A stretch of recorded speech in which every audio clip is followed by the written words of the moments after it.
نهائي تاريخي مرتقب، المغرب في مواجهة الأرجنتين على لقب كأس العالم للشباب. تتجه أنظار عشاق كرة القدم في العالم إلى الملعب الوطني في سانتياغو الشيلي، حيث يضرب المنتخب الوطني المغربي لأقل من 20 سنة موعدا مع التاريخ في نهائي كأس العالم للشباب أمام العملاق الأرجنتيني في قمة كروية واعدة تجمع الحلم المغربي بالطموح الأرجنتيني.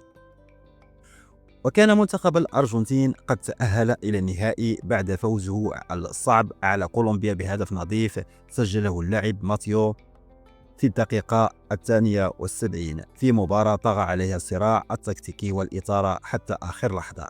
أما أشبال الأطلس فقد وصلوا كتابة الطريق بأحرف من ذهب بعدما أطاحوا بمنتخب فرنسا القوي في نصف النهائي بركلة الترجيح 4-3 عقب نهاية الوقتين الأصلي والإضافي بالتعادل الإيجابي 1-1.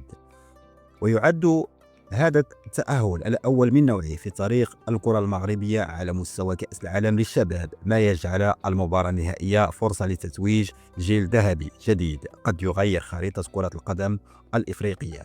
وسيقام النهائي الكبير يوم الاثنين المقبل عند منتصف الليل بتوقيت المغرب، وسط ترقب جماهيري واسع وأمل في تحقيق إنجاز غير مسبوق يرفع راية المغرب في سماء العالم وراية إفريقيا كذلك.